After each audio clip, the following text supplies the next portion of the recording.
יברכך אדוני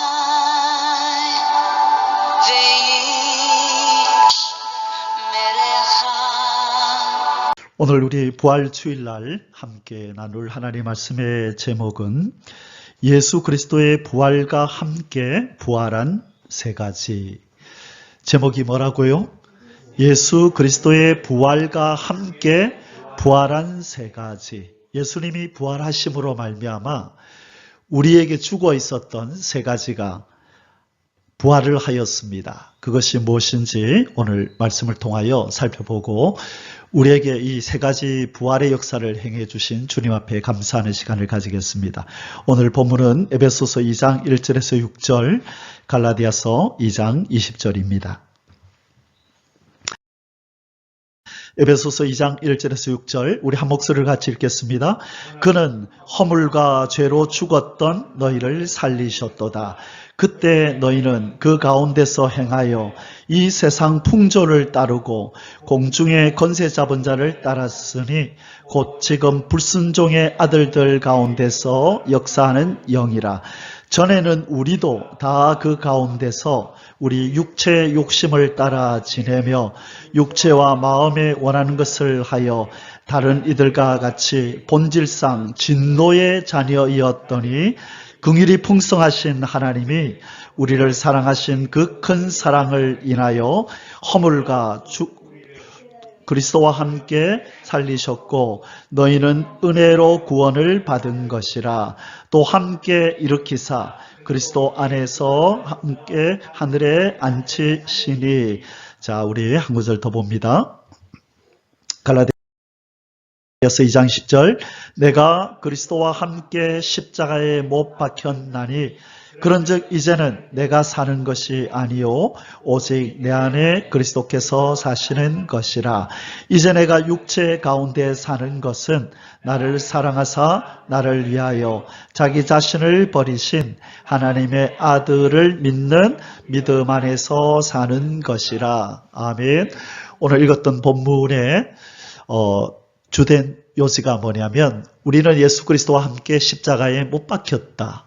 그래서 예수님의 죽음이 나의 죽음이 되고 예수님의 부활이 나의 부활이 되고 예수님의 승천과 예수님의 높아지심이 다 우리에게도 그대로 영향을 미쳐서 우리가 그 혜택을 본다는 말씀이 오늘 이 두 본문의 요지입니다. 자, 그러면 오늘 이 두 본문을 가지고 우리 하나님 말씀을 함께 묵상합니다. 여러분, 서론적으로 여러분 이 사진에 보니까 많은 사람들이 하늘을 쳐다보죠. 어떤 사람이 실험을 했어요. 여기 이제 노란 양복을 입은 사람 세 사람이 실험을 했어요. 무슨 실험을 했냐면 하늘을 이렇게 쳐다보면서 옆에 지나가는 사람들이 따라 하나 안 하나. 그래서 이 세 사람이 저거 봐라 하면서 하늘을 쳐다보면서 뭐라 하니까 지나가던 거의 모든 사람들이 왜 그렇지? 뭐가 있나 하고 전부 다 하늘을 쳐다봅니다. 자, 왜 하늘을 쳐다보고 있지? 몇 사람이 쳐다보면 덩달아 지나가던 사람들이 다 쳐다보는 일이 벌어집니다. 오늘 우리도 밖에 나가서 몇 사람만 하늘을 쳐다보면 다 쳐다봐요. 이유도 모른 채 옆 사람이 하니까 덩달아 그렇게 한다는 거예요. 마찬가지로 여러분 오늘 무슨 날이죠? 부활절이죠. 여기 부활절 때 기념 행사를 하는 사진입니다. 많은 사람들이 부활절 새벽에도 그렇고 또 낮에도 그렇고 연합으로 부활절 행사를 하면서 막 기뻐하고 축하 공연을 하잖아요. 왜 그렇게 기뻐하십니까? 물으면 그냥 옆 사람이 즐거워하고 기뻐하니까 덩달아 그런단 말이에요. 이유도 모른 채 하늘을 쳐다보는 사람처럼 이유도 모른 채 그냥 부활절이니까 계란 나눠 먹고 기뻐하고 즐거워해야 되는구나 하고 기쁘다 우리 주님 부활하셨다라고 그런다는 거예요. 여러분 우리 성도들은 그렇게 하면 안 돼요. 왜 기쁜지 왜 오늘 부활절이 우리에게 중요한 날인지 그것을 알고 기뻐해야죠. 그래서 오늘은 왜 부활절이 기쁜 날인가? 그래서 우리가 잃어버렸던 세 가지가 예수님의 부활과 함께 회복이 되었기 때문에 우리는 기쁜 것입니다. 아멘이십니까? 여러 가지 중에서 예수님이 죽으시고 부활하심으로 우리가 잃어버렸던, 우리 안에서 죽었던 이 너무나 소중한 이 세 가지가 이제 예수님이 부활하심과 동시에 우리도 우리 안에서도 부활이 되어서 우리가 누리게 되었다는 것입니다. 그래서 오늘 설교는 이 세 가지가 무엇인지에 대해서 간략하게 살펴보겠습니다. 자, 부활이란 무엇인가를 먼저 알아야 됩니다. 간략하게 부활이란 무엇인가? 여러분, 며칠 전에도 제가 신학교 후배한테 물었습니다. 부활이 무슨 날이냐? 부활이 왜 중요하냐? 물으니까 부활은 예수님이 하나님의 아들이라는 것을 증명한 것입니다. 맞죠. 그 말도 맞아요.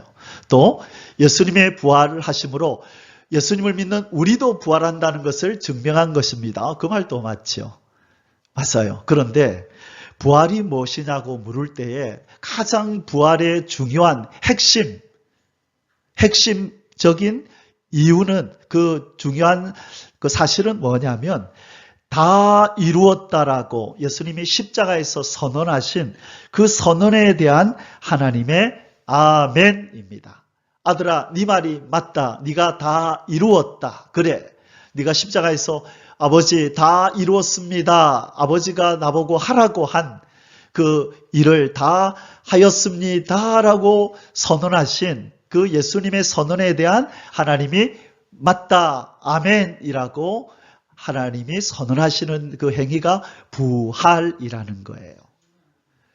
만약에 예수님이 다 이루지 못하셨으면 하나님은 예수님을 부활 안 시켰어요.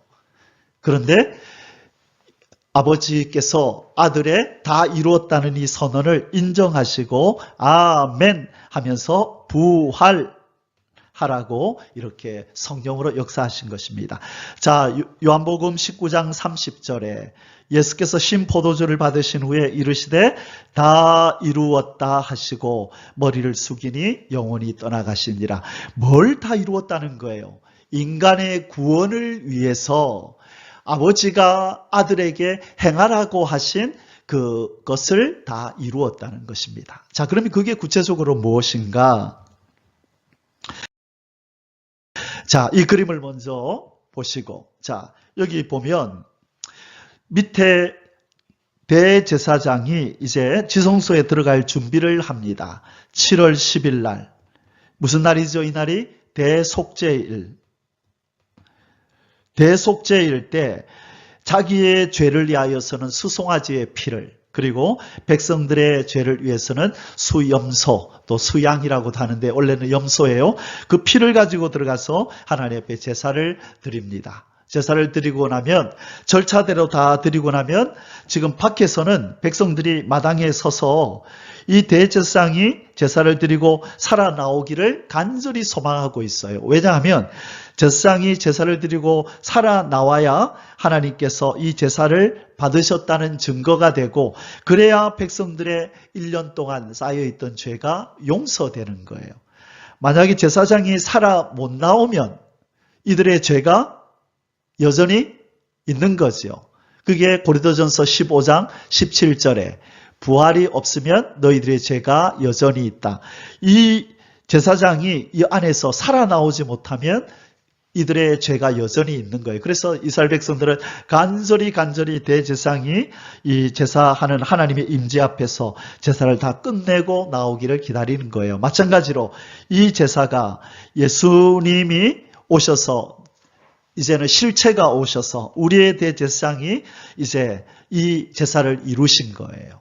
행하신 거예요. 이게 무슨 제사죠? 십자가의 제사죠. 대속죄를, 우리 하나님이 택한 백성들을 위해서 대속죄를 이루시는 그 날이 바로 십자가에서 죽으시는 이 사건이란 말이에요. 그리고 나서 무덤에서 장사 지내고 아버지 앞에 다 이루었습니다 하고 아버지의 선언을 기다려야 되는 거예요. 구약의 대제사장이 하나님 다 했습니다 하고 하나님의 이제 선언을 기다려야 했던 구약의 대제사장처럼 신약의 대제사장이신 예수님도 다 이루었습니다 하고 아버지의 선언을 기다리고 있는 거예요. 그래서 예수님의 제사를 하나님이 받으셨으면 예수님을 무덤 밖으로 나가라라고 하실 거고, 예수님의 제사가 연락되지 않았다면 이 제사장은 이 안에서 나오지 못하는 거예요. 여러분, 구약의 대제사장이 제사가 연락되지 않았으면 안에서 어떤 일이 벌어지죠? 하나님이 죽였단 말이죠. 제사를 엉뚱하게 드렸다든지, 또 제사를 지내다가 잘못해서 옷을 밟고 넘어져 가지고 다리가 보였다든지, 그러면 그 자리에서 죽여버린단 말이죠. 연락 안 됐다는 거예요. 그래서 예수님이 무덤에서 기다리는 거예요. 아버지 다 했습니다 하고 아버지의 이제 선언을 기다리는 거예요. 자, 그런데 왜 3일 동안이나 기다리셨을까요? 그 다음날 바로 왜 선언을 안 해주시고 3일 만에 선언을 해주십니까? 이유가 뭐예요? 그 이유가 뭘까요? 제가 그림을 준비를 안 했는데 초실절을 기다리는 거예요. 구약의 제사, 구약의 절기 중에 유월절이 있고, 그죠? 유월절이 지나고 3일째 되던 날이 초실절, 첫 열매를 드리는 날이란 말이에요. 그래서 예수님은 그 절기를 따라 유월절날 죽임을 당하시고 부활의 첫 열매가 되어서 나오는 날이 언제여야 한다고요? 초실절이란 말이에요. 그래서 예수님은 유월절날 죽임을 당하시고 초실절날 첫 열매로 부활하신 거예요. 그래서 예수님이 부활하신 것은 바로 하나님이 예수님의 이 제사를 받았다라는 의미가 되는 것입니다. 그래서 예수님의 부활은 다 이루었다라고 선언하신 예수님의 그 선포에 대한 하나님의 아멘, 나도 동의한다 라는 뜻이 된다는 것입니다. 자, 그러면 이 무엇을 다 이루었다는 것일까? 제가 누누이 성경 공부 때 누차 말씀드린 바와 같이 로마서 8장 3, 4절에 나오는 이 복음의 핵심 중의 핵심인 이 부분, 근데 사람들은 이 부분을 잘 해석하지 않고 지나가요. 그런데 이건 너무나 중요한 부분이고 예수님의 죽음과 밀접하게 관련이 있는 구절인데 우리가 간과하고 지나갔던 구절입니다. 자, 다시 한번 강조합니다. 로마서 8장 3절 4절 같이 읽겠습니다. 율법이 육신으로 말미암아 연약하여 할 수 없는 그것을 하나님은 하시나니 곧 죄로 말미암아 자기 아들을 죄 있는 육신의 모양으로 보내어 육신의 죄를 정하사 육신을 따르지 않고 그 영을 따라 행하는 우리에게 율법의 요구가 이루어지게 하려 하심이니라. 율법의 요구가 이루어지게 하려고. 왜? 이 율법의 요구를 이루는 것, 그것은 이게 바로 율법의 요구예요. 그것이 바로 율법의 요구고 율법의 요구가 그것인데 우리 육신은 이 율법의 요구를 이룰 수 없단 말이에요. 연약해서. 율법이 너 구원받고 싶니? 다시 하나님께로 돌아가고 싶어? 그러면 두 가지 요구를 들어라. 뭔데요? 첫째, 피 흘려 죽어라. 생명 내놔. 너 죄 지었잖아. 생명 내놔. 생명 하나밖에 없는데요? 그러면 구원이 없는 거지 뭐. 네 하나밖에 없는 생명은 네가 지은 죄로 말미암아 죽어야 돼. 그 다음에는 지옥의 형벌 속에서 영원히 사는 거. 그걸 어떻게 내가 줄 수 있어요. 그래서 너희들은 안 된다는 거야. 또 죄가 없어지면 또 뭐 달라 그래요? 의를 내놔라. 하나님의 법을 다 지켜서 의로움을 내놔라. 우리가 어떻게 의로움을 내놔요? 우리는 선을 행할 수가 없는데. 그러니까 율법의 요구는 죄값으로 피 흘려라. 그리고 율법을 다 지켜서 의를 내놓아라. 피 흘리고 의를 내놓아라는 게 율법의 요구란 말이에요. 이것을 우리 육신은 연약하여 할 수 없다는 거예요. 하나님이 이것을 아시고 누구를 보냈다고요? 그 아들을 인간의 몸을 입혀서 바로 율법이 인간에게 요구하는 이 두 가지를 아들에게 이루라고 해서 아들이 다 이룬 다음에 죄인들아 회개하고 내 아들에게로 오면 내 아들이 이룬 이 두 가지 율법의 요구를 네가 이루었다고 쳐줄게 공짜로. 그렇게 해서 우리가 구원을 받은 거예요. 바로 이 부활이라고 하는 것은 이 율법의 요구 두 가지를 예수님이 다 이루었습니다 라고 선언하신 것이고 아버지께서 보시고 그래 내 아들아 죄인이 이루어야 할 율법의 요구 두 가지를 네가 흠도 점도 없이 순서도 틀리지 않고 정확하게 다 이루었구나. 네 제사를 내가 받겠다. 아멘 하고 부활해서 밖으로 나가라고 하나님이 선을 하신 거예요. 그래서 그 예수님과 하나 된 우리는 예수님의 죽음이 내 죽음이 되고 예수님의 부활이 내 부활이 돼서 우리는 구원을 얻는 하나님의 자녀가 되는 줄 믿습니다. 아멘. 그래서 아까 읽었던 에베소서 2장 1절에서 6절에 보면 우리가 그리스도와 함께 죽고 함께 부활하고 함께 승천해서 지금 어디 있다 그러던가요? 하나님 보좌에 앉아 있대요. 우리 보고. 아닌데요. 하나님 나 지금 지상에서 죽을 똥 살 똥 살아가고 있는데요. 근데 하나님이 뭐라 그래요? 아니, 네 신부는 이미 내 보좌 앞 옆에 와서 나하고 함께 있단다. 너의 실패할 수 없는 운명은 내 보좌 옆이야. 너희들이 이 땅에서 어떤 어려움과 난간을 지나고 있더라도 너희들은 반드시 내 사랑에 의해서 내 보좌 옆에 앉게 돼 있어. 이미 너희들을 내가 내 보좌 옆에 앉혀 놓았다라고 에베소서 2장 6절, 5절, 6절에서 그렇게 말씀하고 있는 거예요. 아멘. 그래서 우리는 이겨놓은 싸움을 싸우는 거예요. 죽을 것 같은 환경이 우리를 엄습해오고 우리 인간적인 우리의 약함이 우리를 자꾸 끌고 내려가려고 해도 우리의 신분은 어디에 있다고요? 하나님 보좌 옆에 우리 주님과 함께 부활해서 하나님 보좌 옆에 있는 줄 믿습니다. 예, 우리는 복된 자들이에요. 아멘.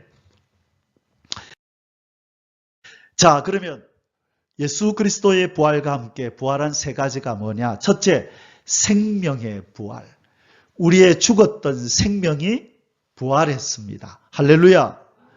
여러분 죽은 자입니까? 산 자입니까? 여러분 산 자들이에요. 하나님은 인간을 볼 때 두 종류로 보는 거예요. 그리스도 안에서 산 자와 여전히 죽은 자로. 이거는 우리 코에 호흡이 있느냐 없느냐의 문제가 아니고 우리의 영이 살았느냐 죽었느냐를 가지고 하나님은 산자 죽은 자를 나눈다는 거예요. 그래서 예수 그리스도께서 부활하심으로 죽었던 우리의 영이 새 생명을 입고 부활한 줄 믿습니다.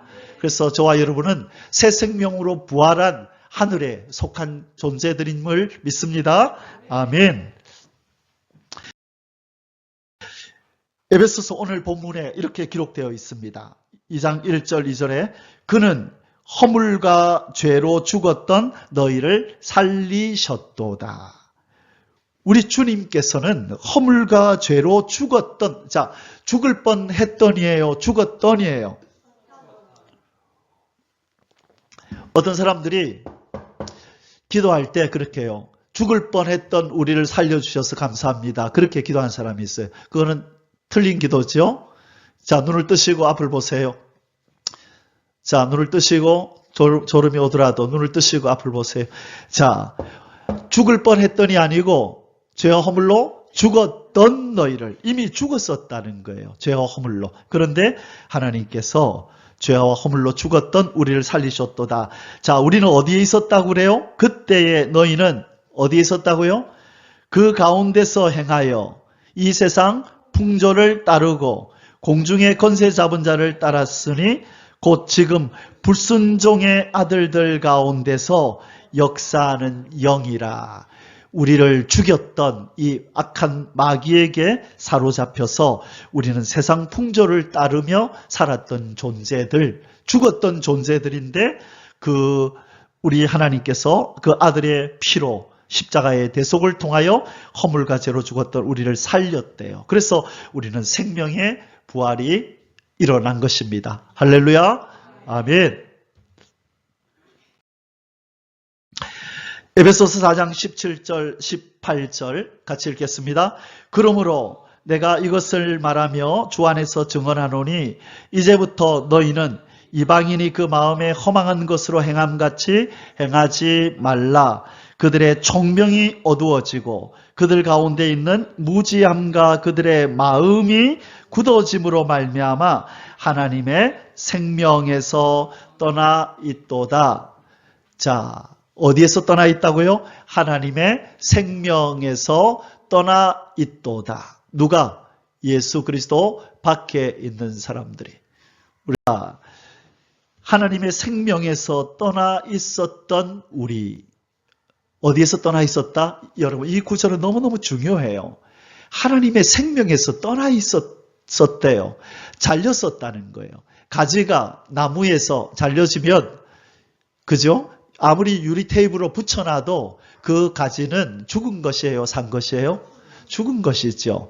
우리가 인간의 모습을 입고 숨 쉬고 말하고 먹고 꼭 살아있는 것처럼 존재하지만 실은 하나님의 생명에서 끊어진 유리 테이프로 붙여놓은 그런 존재들이었었다는 거예요. 그런데 예수 그리스도가 우리를 위하여 죽어주심으로 말미암아 그리고 부활하심으로 말미암아 죽었던 우리가, 생명이 끊어졌던 우리가 다시 새 생명을 얻어서 부활한 줄 믿습니다. 바로 예수님의 부활과 함께 우리의 이 생명이 부활된 것입니다. 아멘.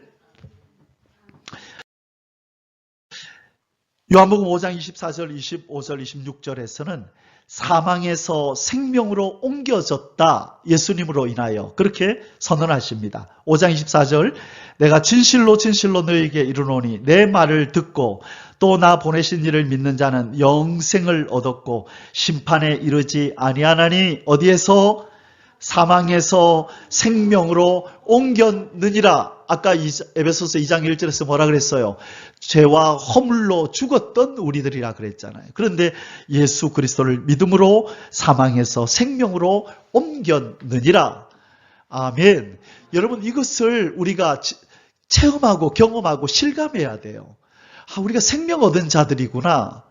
그런데 여전히 생명을 얻었다고 하면서도 생명 없는 자들의 부함을 부러워하고 생명 없는 자들의 권력을 부러워하고 생명 없는 자들의 건강을 부러워하고 생명 없는 자들의 자녀들이 잘 되는 걸 부러워하고 생명 없는 자들의 사업이 잘 되는 것 때문에 부러워하는 것, 그것은 해서는 안 될 일이에요.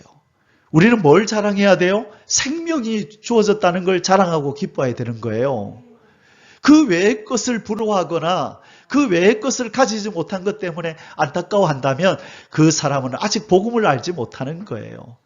복음을 아는 사람은 하나님이 이 생명을 주시기 위해서, 이 예수님이 우리에게 생명을 주시기 위해서 어떤 일을 했는지를 진심으로 아는 사람이라면 이 생명을 소중하게 여기고 생명 주셨음에 감사하며 사는 사람입니다.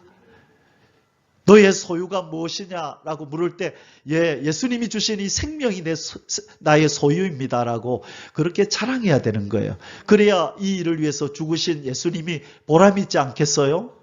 이 일을 위해서 아들을 보내신 하나님이 보람 있지 않겠어요?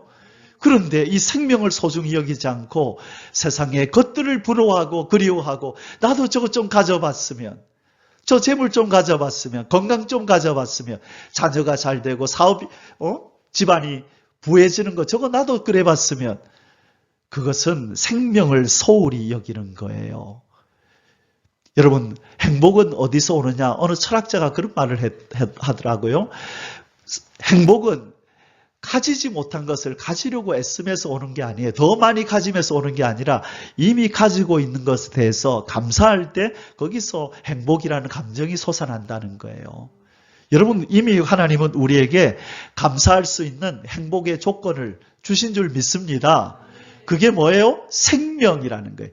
아들의 생명을 죽여서 우리에게 생명을 주셨다는 것, 하늘의 생명에 연결되었다는 것, 이게 하나님이 우리에게 주신 복인 줄 믿습니다.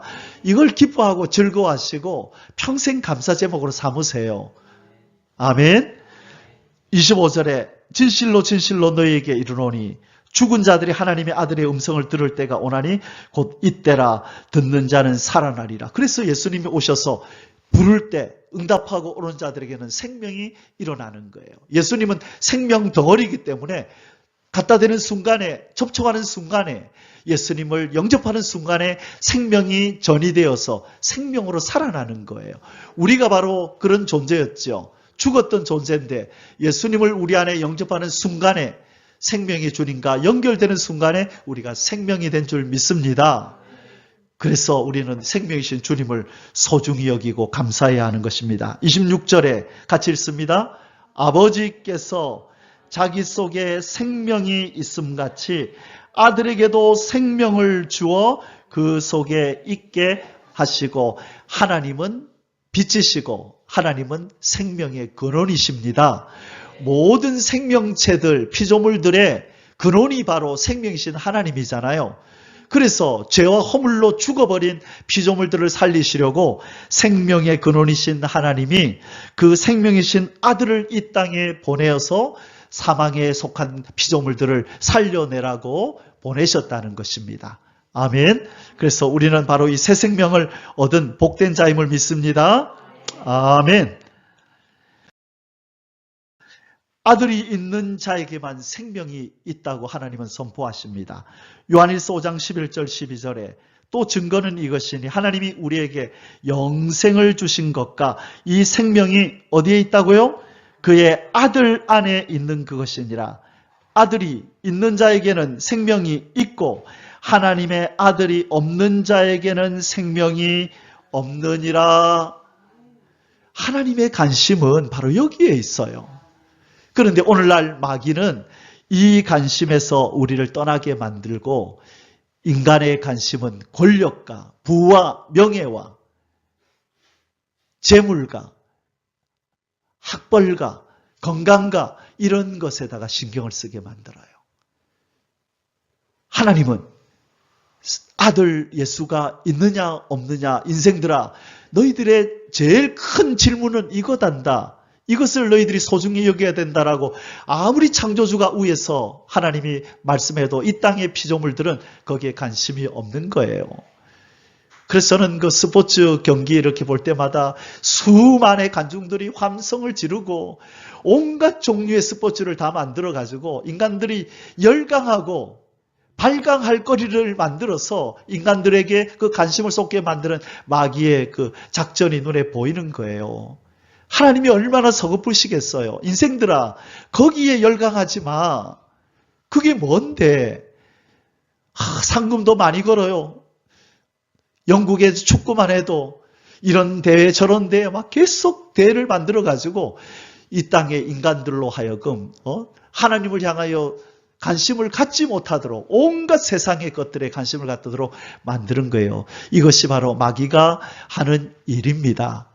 여러분 믿으십니까? 그래서 세상에 열광할 거리들을 만들어서 하나님께 관심을 갖지 못하도록 하는 것. 그런데 그들은 나중에 심판의 주가 오시는 날에 입을 막고 귀를 막으면서 도대체 이게 무슨 일이야? 황망한 표정을 지으면서 절망하게 될 것입니다. 그게 중요한 게 아니에요.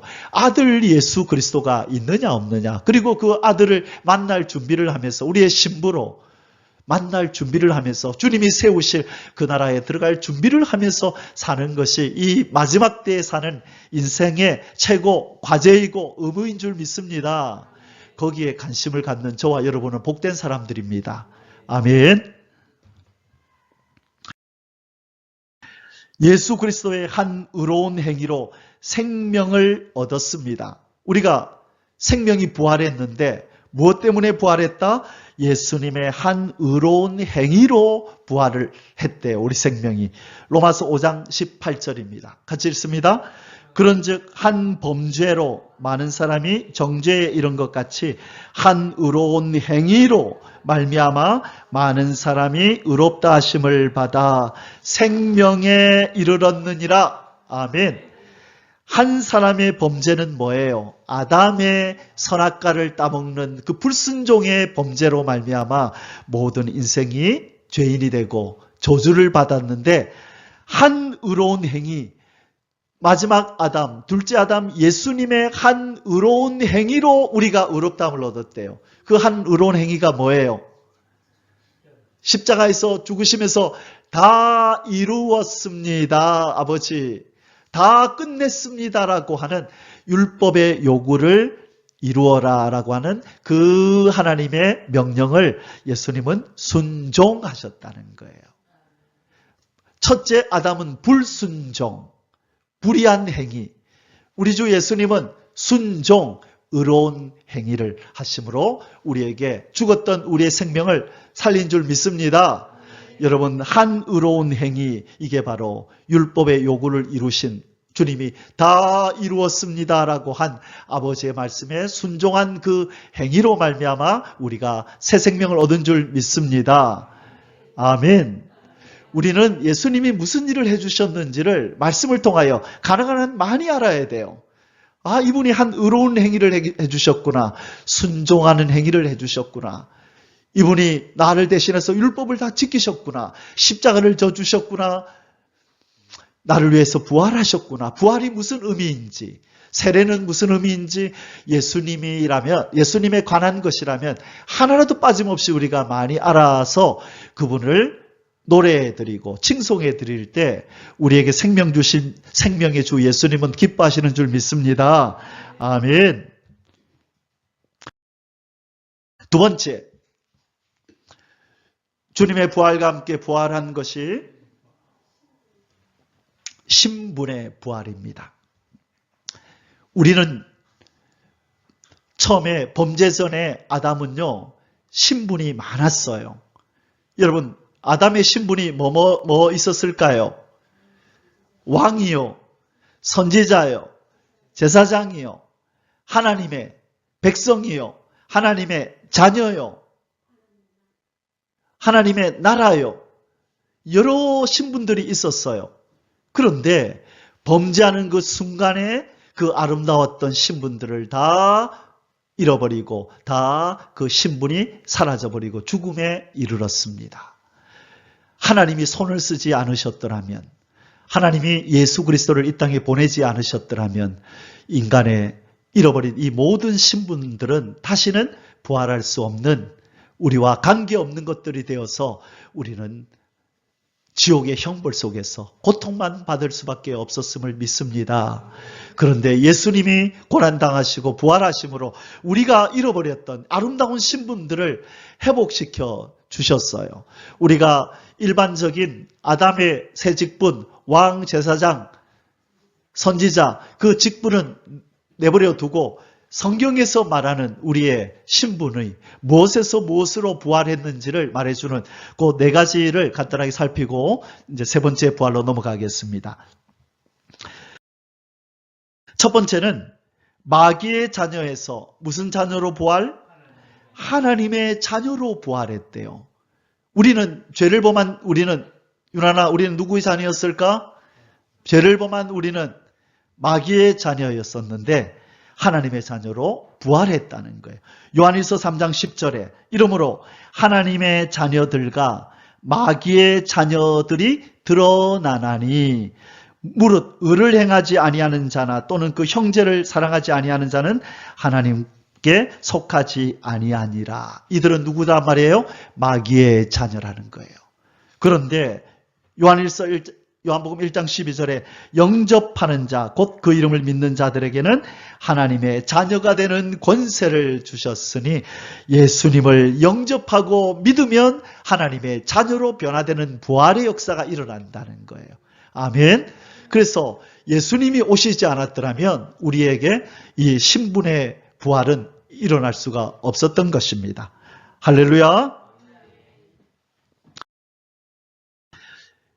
두 번째, 무슨 신분의 부활이 일어났느냐? 진노의 자식에서 사랑받는 하나님의 자녀로 부활했어요. 진노의 자녀, 하나님의 진노를 받아 마땅했던 존재였는데 하나님의 사랑받는 존재로 부활을 해버렸다는 거예요. 누구 때문에? 예수 그리스도의 부활로 말미암아, 그분의 죽음과 부활로 말미암아 이런 일이 일어났대요. 우리 오늘 읽었던 본문에 에베소서 2장 3절입니다. 전에는 우리도 다 그 가운데서 우리 육체의 욕심을 따라 지내며 육체와 마음에 원하는 것을 하여 다른 이들과 같이 본질상 진노의 자녀였더니 그러나 이 모든 일에 우리를 사랑하시는 이로 말미암아 우리가 넉넉히 이기느니라. 아멘. 진노의 자녀였던 우리가 예수님으로 말미암아 변화가 일어났다라고 말씀합니다. 여러분, 하나님의 사랑을 받고 계신가요? 아멘. 하나님께 사랑받는 것을 여러분 경험해야 돼요. 하나님이 얼마나 우리를 사랑하시는지를 경험해야 돼요. 언제 경험할까요? 하나님 앞에 달려가야 더 경험을 하지요. 여러분, 어떤 자녀가 부모의 사랑을 경험하려면 부모 옆에서 부모가 공급하는 것으로 사는 경험을 해봐야 돼요. 처음부터 자기 힘으로 사는 것을 배운 사람은 부모의 사랑을 잘 몰라요.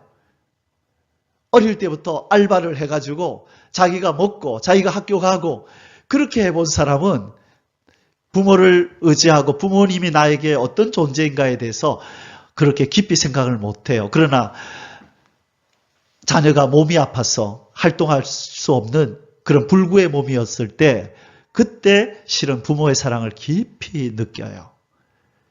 부모가 도와주지 않으면 화장실도 갈 수 없고 소대변도 받아낼 수 없는 그런 상황에 처해 본 사람은 불철주야로 부모님이 주무시지도 못하고 내가 신음소리 낼 때마다 나를 챙겨주고 도와주고 나에게 먹여주고 소대면을 받아주고 하는 세월을 보내본 사람은 이 부모님이 나를 얼마나 사랑하는지를 알게 되겠죠. 여러분, 신앙생활도 마찬가지예요. 하나님의 도움 전혀 필요 없이 나의 재물, 나의 건강, 내 힘, 내 인맥 가지고 내 힘으로 살아가는 신앙인들은 절대로 하나님을 경험할 수가 없어요. 어떤 사람이 경험한다고요? 모든 일에 하나님 앞에 달려가서 하나님 앞에 아뢰고 내 힘으로도 할 수 있지만 인간의 도움을 바랄 수 있지만 내가 직접 인간의 도움을 구하는 것이 아니라 하나님 앞에 아뢰서 하나님의 도움으로 사람을 통하여 나를 돕게 하시든지 환경을 통하여 돕게 하시는 그 방법이 하나님과 우리 사이의 관계예요. 하나님은 그런 분이에요. 교회를 개척할 때 얼마든지 제 인맥을 활용해서 찾아가서 장로님, 목사님, 제가 개척합니다. 조금만 좀 도와주십시오. 한 몇 년만 좀 후원을 좀 해주십시오. 모든 거의 목회자들이 다 그렇게 하거든요. 그런데 하나님은 저에게 다른 도전을 주신 거예요. 종규야, 내가 어릴 때부터 너를 어떻게 키웠니? 나만 바라보고 나에게만 기도하라 그랬지. 그럼 내가 너 도와준다고 했지. 너 경험했지 않느냐? 그러니 이번 일에도 네가 나만 의지하거라. 절대로 사람들한테 말하지 말고 모든 것 나한테 기도하고 나에게 맡겨라. 그래서 아무도 후원자를 찾지도 않고 어느 목사님, 어느 아는 사람한테 가서 도와달라는 말도 안 하고 그냥 시작을 한 거예요. 그리고 이제 좀 있으면 16년이 돼가네요. 하나님께서 늘 필요할 때마다 이런저런 방법으로 이런저런 사람을 통하여 필요한 것들을 다 공급하시고 채워주신 줄 믿습니다. 그러니까 저는 하나님을 더 신뢰하고 그 사랑을 경험한 거죠. 하나님은 나의 공급자시구나. 나를 사랑하시고 내 옆에서 나를 늘 지켜주시는 분이구나. 더 많이 경험하게 되는 거죠. 저는 앞으로도 그렇게 살 거예요. 하나님께만 가까이 다가가서 하나님과 많은 시간들을 보내면서 그분의 사랑을 많이 경험하면서 이 땅을 살다가 나는 떠나고 싶어요. 하나님도 우리에게 그렇게 요구하시는 거예요. 그래서 우리는 진노의 자식에서 사랑받는 하나님의 자녀로 부활한 줄 믿습니다. 그러면 하나님을 경험하십시오. 하나님한테 하나님의 큰 사랑을 내가 체험할 수 있도록 도와달라고 하나님이 얼마나 나 사랑하는지도 알고 싶다고 그렇게 기도하며 나아가셔서 체험하시기를 주의 이름으로 축원합니다. 아멘. 자, 로마서 8장 38, 39절에 하나님이 우리를 얼마나 사랑하는지 이렇게 선언하십니다.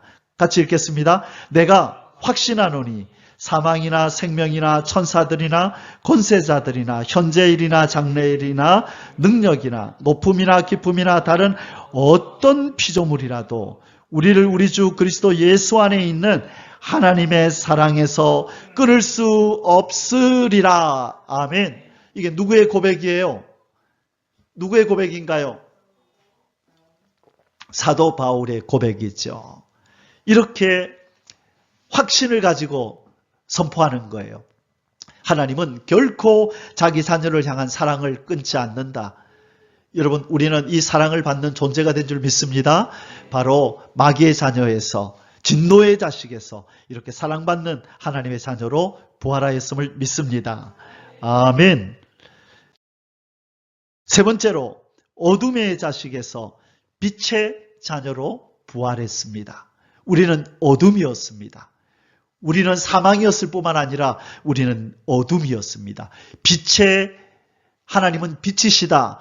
빛의 자녀였던 우리가 범죄함으로 어둠의 자식이 되었었는데 예수 그리스도를 통하여 다시 우리를 빛의 자녀로 만들어 주셨습니다. 에베소서 5장 8절에 너희가 전에는 어둠이더니 이제는 주 안에서 빛이라 빛의 자녀들처럼 행하라.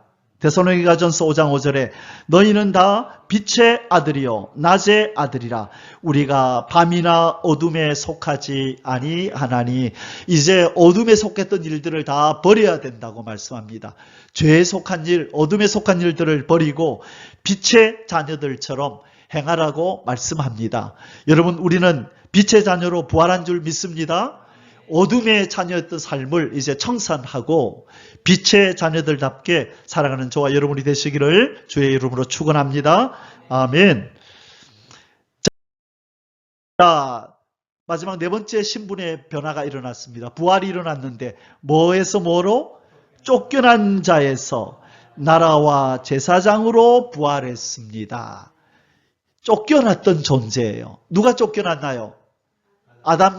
아담과 하와가 뭐 때문에? 범죄함으로 하나님이 쫓아냈죠. 에덴 동산에서 쫓아내고 얼씬도 거리지 못하도록 누구를 보냈어요?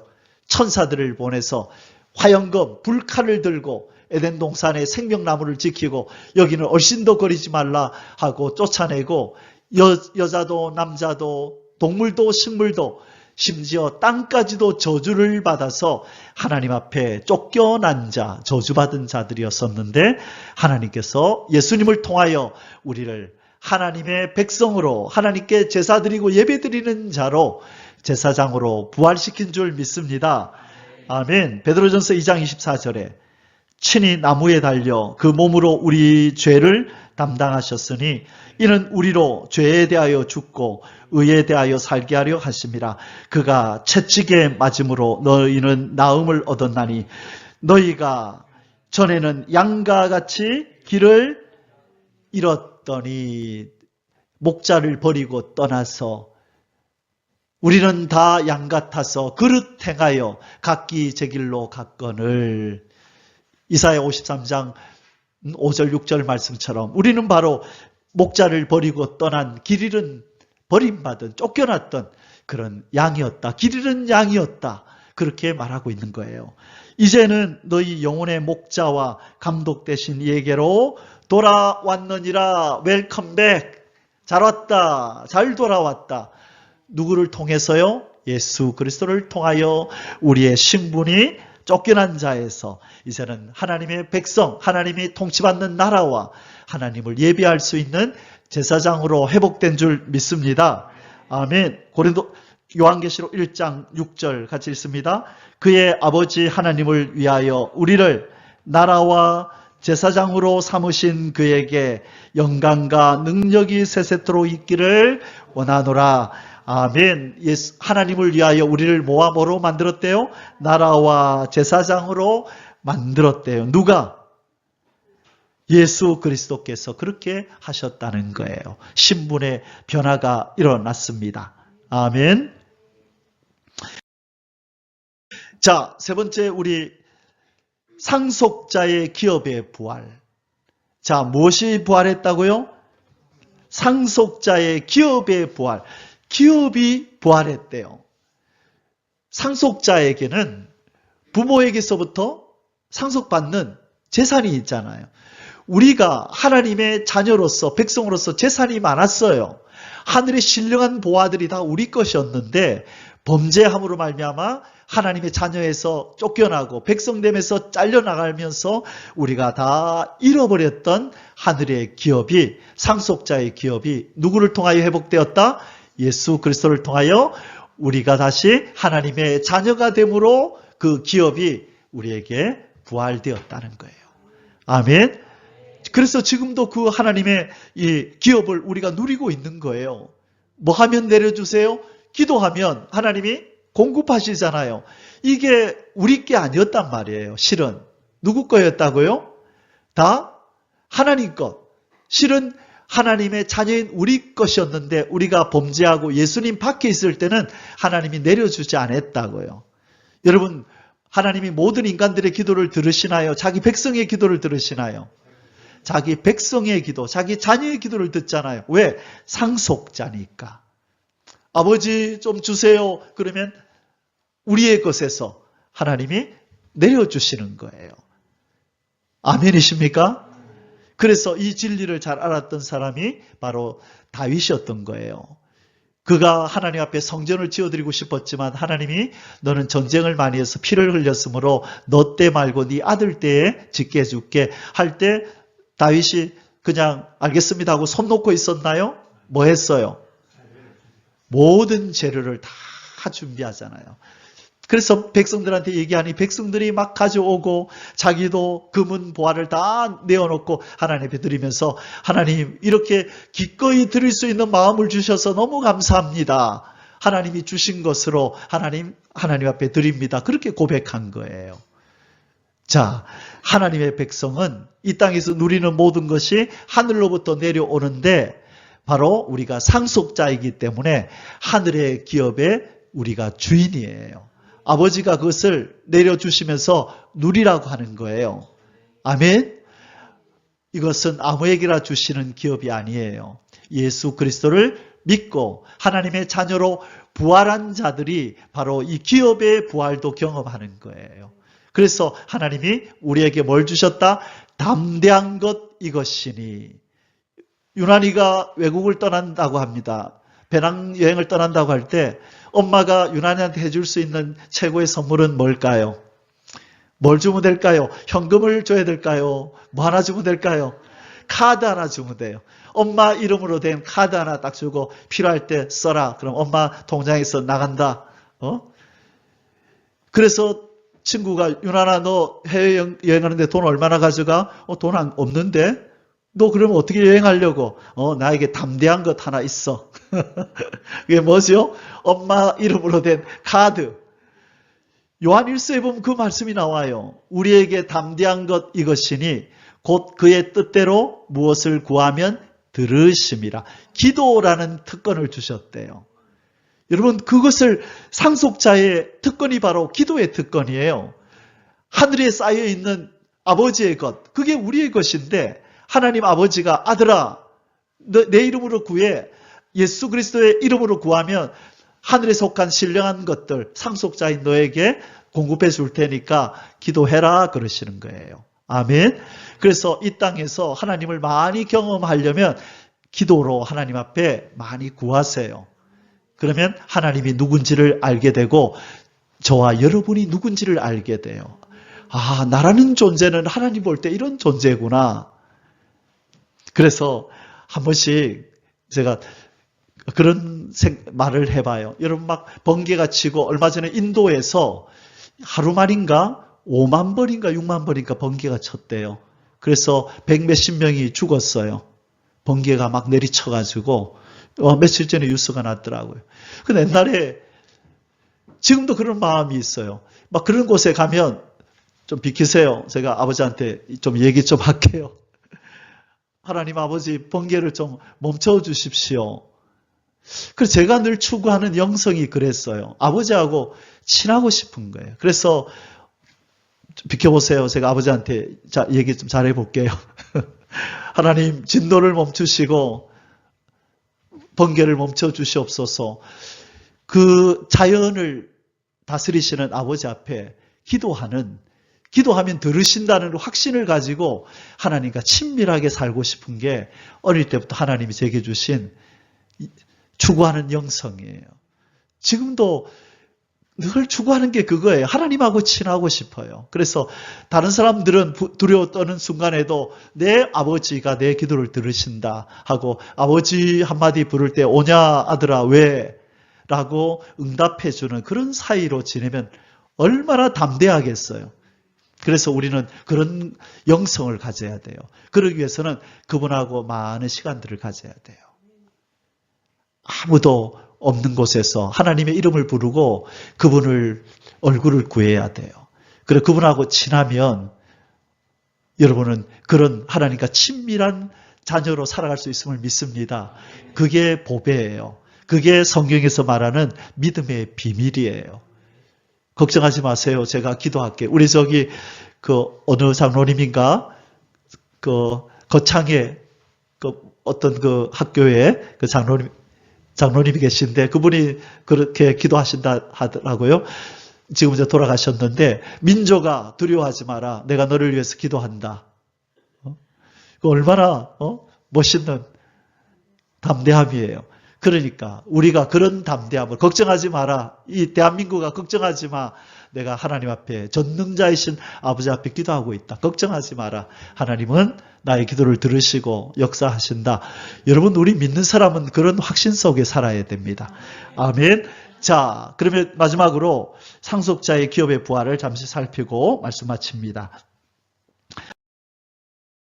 로마서 8장 16절에 우리 보고 하나님은 뭐라 그러냐면 자녀라고 부르고 상속자라고 우리를 불러요.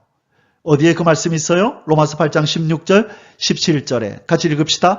성령이 친히 우리의 영과 더불어 우리가 하나님의 자녀인 것을 증언하시나니. 누구라고요? 우리가 하나님의 자녀.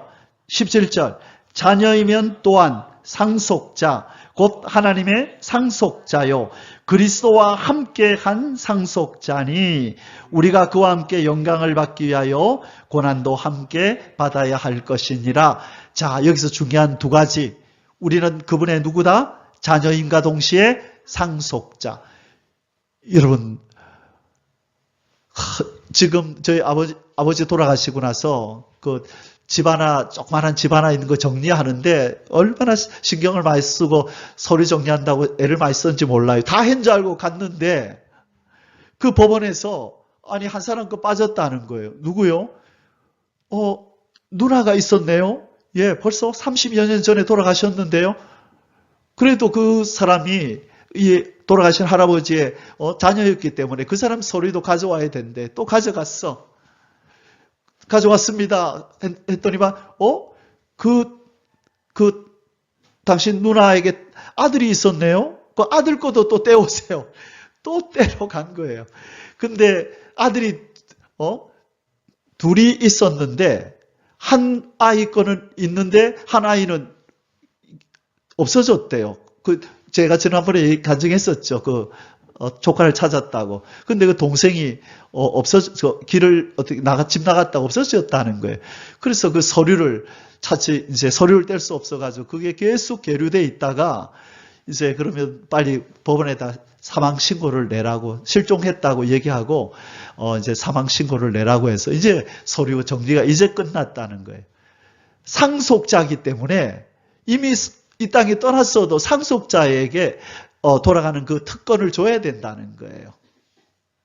그래서 조카를 찾아서 이제 서류 정리를 하고 그랬던 거예요. 여러분, 이 상속자가 된다고 하는 것은 특권을 갖는 거예요. 그죠? 부모의 재산을 상속받을 수 있는 그 특권이 주어지는 겁니다. 바로 하나님이 우리 보고 하나님의 상속자라 그렇게 부르는 거예요. 여러분, 이 신분 좋습니까? 안 좋습니까? 좋습니까? 예, 이걸 기뻐하셔야 돼요. 여러분, 이건 아무나 갖는 게 아니라고요. 무엇으로 우리가 누릴 수 있다? 기도로. 담대하게. 자녀이기 때문에, 상속자이기 때문에, 아버지, 기도하시면, 제 상속에서, 주신다면서요. 하고, 하나님의 것, 우리의 것을 우리가 기도로 받을 수 있다는 거예요. 이 땅에서 여러분 이 기도의 체험을 많이 해보시기를 바랍니다. 하나님을 열심으로 진심으로 찾을 때 이 경험을 하게 됩니다. 아멘. 자, 자녀된 우리에게는 풍성한 영광의 기업이 기다리고 있대요. 조금 있는 게 아니래요. 풍성한 영광스러운 기업이 준비되어 있대요. 에베소서 1장 18절에 너희 마음의 눈을 밝히사, 사도 바울이 에베소 교인을 향하여 이렇게 기도한대요. 너희 마음의 눈을 밝히사 그의 부르심의 소망이 무엇이며 성도 안에서 그 기업의 영광의 풍성함이 무엇인지를 알기를 원한다. 기업이 풍성하대요. 아멘? 예, 여러분, 우리는 상속자로서 우리는 상속자의 신분이 부활됨으로 이 기업도 부활이 돼서 우리가 받아 누릴 수가 있는 것입니다. 아멘. 골로새서 1장 12절에 우리로 하여금 빛 가운데서 성도의 기업의 부분을 얻기에 합당하게 하신 아버지께 감사하게 하시기를 원하노라. 성도의 기업을 받을 수 있게 해주셨대요. 누가? 아버지께서 아들 예수님을 통하여 우리에게 성도의 기업을 받게 해주셨답니다. 할렐루야. 아멘. 자, 이 기업을 어떻게 하나님이 우리에게 주시게 되었느냐? 우리가 범한 죄를 속량하시고 이 기업을 얻게 하셨다라고 이야기합니다. 히브리서 9장 15절에 이로 말미암아 그는 새 언약의 중보자시니 이는 첫 언약 때 범한 죄에서 속량하려고 주구사 부르심을 입은 자로 하여금 영원한 기업의 약속을 얻게 하려 하심이라. 여러분, 상속자가 되려면 뭘 제거해야 된다고요? 첫 언약 때에 범한 죄. 이게 뭡니까? 이게 뭐예요? 첫 언약 때에 범한 죄가 뭐예요? 아담이 선악과를 따먹고 범한 죄. 그게 우리에게 무슨 죄로 전가되었어요? 원죄로 들어왔죠? 이것이 제하여지지 않으면 상속자가 될 수 없다는 거예요. 그래서 하나님께서 아들 예수님을 보내서 첫 언약 때 범한 죄, 우리에게까지 전가되어진 우리 조상의 아담과 하와의 그 죄 원죄를 사하시고, 그리고 예수님께서 십자가에 죽으시는 그 죽음으로 말미암아 우리가 지은 모든 죄를 사함으로, 원죄와 자범죄를 다 사함으로 우리로 영원한 기업의 약속을 얻게 하셨다. 아멘. 예, 여러분이 상속자가 되는 것, 이 기업을 얻는 것은 거저 되는 게 아니었다는 거예요. 그런데 여러분, 이 기업이 풍성한 걸 여러분 경험하십니까? 많이 누리셔야 돼요. 하나님 앞에 기도하시고 정정당당하게 아버지, 제가 상속자입니다.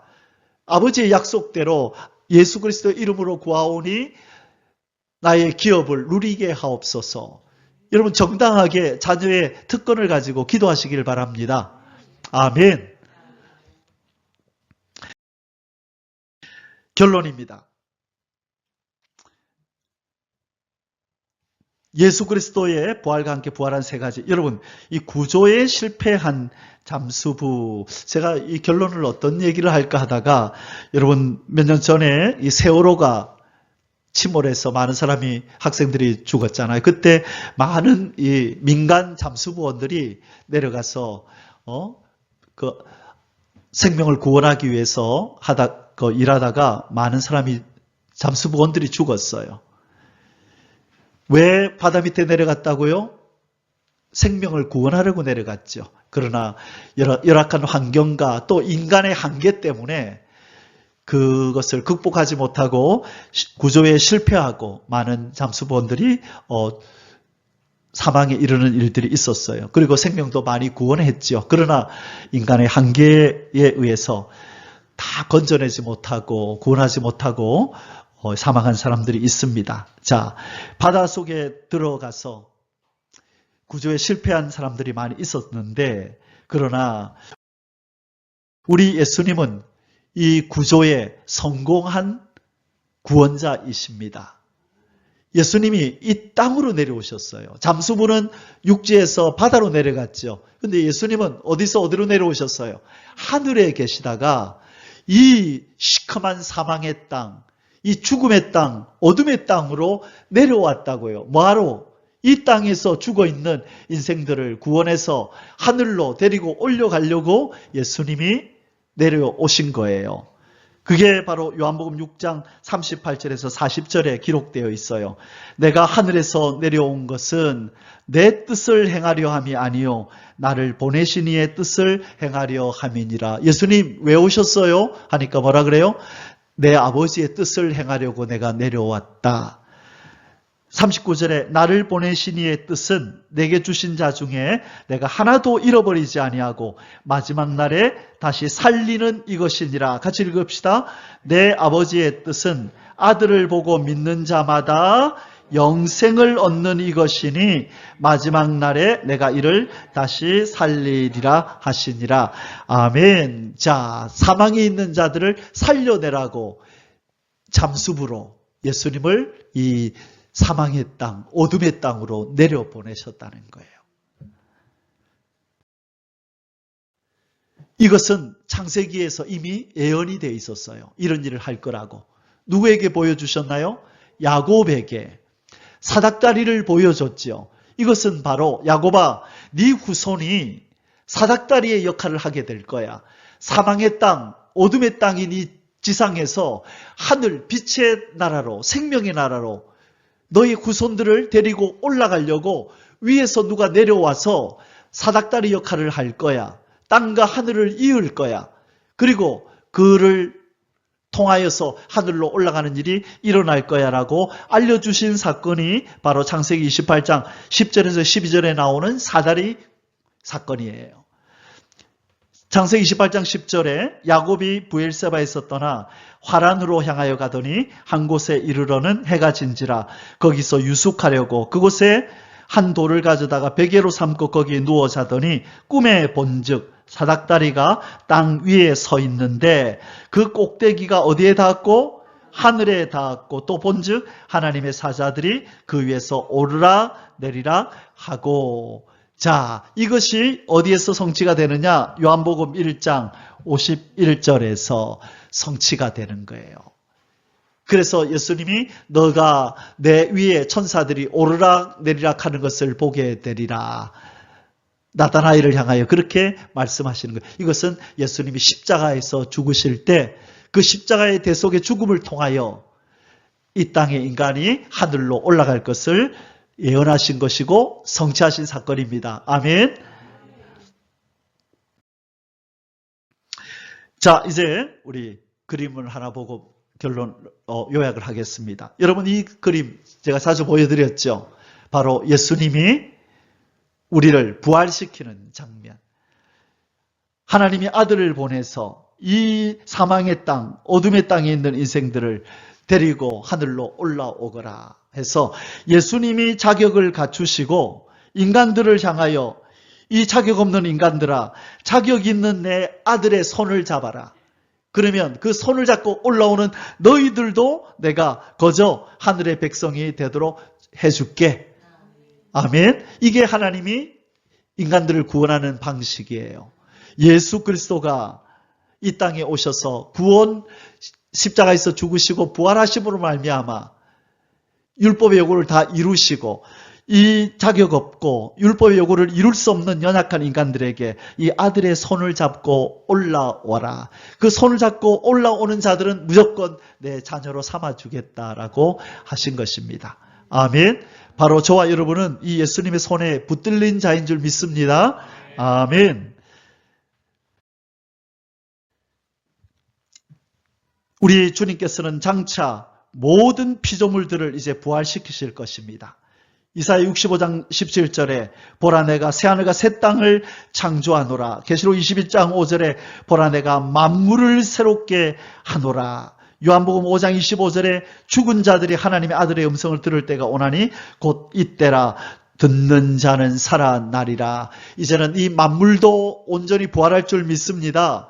여러분, 그래서 우리의 영적 시야는 우리 자신에게 국한되는 게 아니고 이 교회에 국한되는 게 아니고 이 대한민국에 국한되는 게 아니고 저주받은 이 세상 모든 피조물에게 부활의 기운이 임하기를 기도해야 될 줄 믿습니다. 우리의 관심은 거기에 이르러야 합니다. 자, 세 가지 오늘 예수님과 함께 부활한 세 가지를 살폈습니다. 첫째, 무슨 부활? 새 생명이 부활했죠. 두 번째, 신분은 네 가지였습니다. 첫째 마귀의 자녀에서 하나님의 자녀로. 둘째, 진노의 자식에서 사랑받는 하나님의 자녀로. 셋째, 예, 어둠의 자녀에서 빛의 자녀로. 넷째,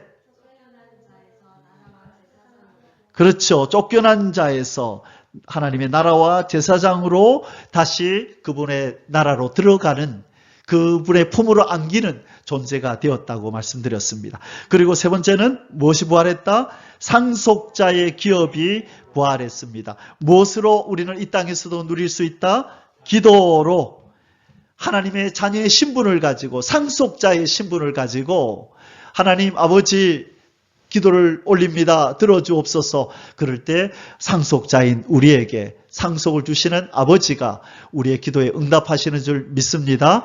여러분이 주님의 부활과 함께 부활한 이 세 가지를 꼭 기억하시고 누리시고, 특별히 상속자의 기업을 기도로 많이 받아 누리는 그 복을 받으시기를 주의 이름으로 축원합니다. 아멘. 기도하겠습니다. 하늘의 하나님, 고맙고 감사합니다.